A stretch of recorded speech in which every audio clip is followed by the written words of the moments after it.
keringat yang keluar dari diri kita mustahil kecuali akan melahirkan manfaat yang kembali pada diri kita. Tantangan. Tapi yang paling dahsyat ini yang nggak ditemukan di sebagian referensi yang kita baca. Ketika Allah menjelaskan semua tahapan-tahapan tantangan ini sampai ke puncaknya zilzal. Zilzal itu kalau bahasa sekarang gempa. Ada ujian yang menggoncang hati kita. Ketika Anda kerjakan, ya Allah, tantangannya dahsyat. Kenapa mesti saya, ya Allah? Kok nggak selesai-selesai, ya Allah? Itu wajar, teman-teman, itu biasa. Kata Allah, orang dulu saja mengatakan, mata nasrullah, kapan ini selesai? Berbahagialah kalau teman-teman sudah mendapatkan tantangan puncak yang paling tinggi ini artinya Allah sedang mempersiapkan Anda menjadi orang besar di kemudian hari. Dan cara mengatasinya diturunkan Quran surah ketiga ayat 142, paling kiri sebelah atas. Perhatikan dahsyatnya. Yang pertama diterangkan tantangannya, yang kedua dijelaskan cara mengatasinya. Saya mau berhenti sampai di titik ini, nanti saya terangkan cara berinteraksi dengan Al-Quran. Ya, perhatikan baik-baik. Kata Allah, jika kelak engkau sudah bisa memetakan tantangan ini, maka siapkan solusi untuk mengatasinya. Ayatnya dibuka dengan kalimat yang sama persis. Saya pernah sampaikan teori ini di dua perusahaan besar di Indonesia.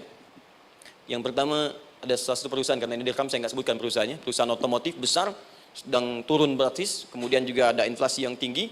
Terus saya terangkan teori Quran. Dia praktekkan berhasil, Pak. Padahal saat itu saya presentasi di depan non-muslim. Non-muslim. Sales-sales se-Indonesia dikumpulkan, saya bedah tentang ini. Dan mereka berhasil. Sampai sekarang naik lagi. Yang kedua sama, ini direkturnya juga non-muslim. Tapi nggak apa-apa, kita diskusi. Dan mau mendengar teori ini. Dan praktekkan, naik. Ya, dulu di satu perusahaan minyak juga, sedang turun, karyawan semua dikumpulkan, lalu kita bahas tentang ini, kita terangkan. Yang ini yang paling menarik dari Al-Quran. Kalimatnya sama persis, Quran surah ketiga ayat 142. Am hasibtum an tadkhulul jannata. Apa Anda duga akan begitu mudah mendapatkan kesuksesan dalam hidup? Tolong fokus baik-baik. Jangan selalu mengartikan jannah dengan surga. Karena asal kata jannah itu artinya kesuksesan, kebahagiaan yang belum tampak. Surga, kenapa disebut dengan jannah? Karena itu puncak kebahagiaan kita yang belum nampak sekarang. Ya, saya kasih rahasia ya, ini antara kita saja nih.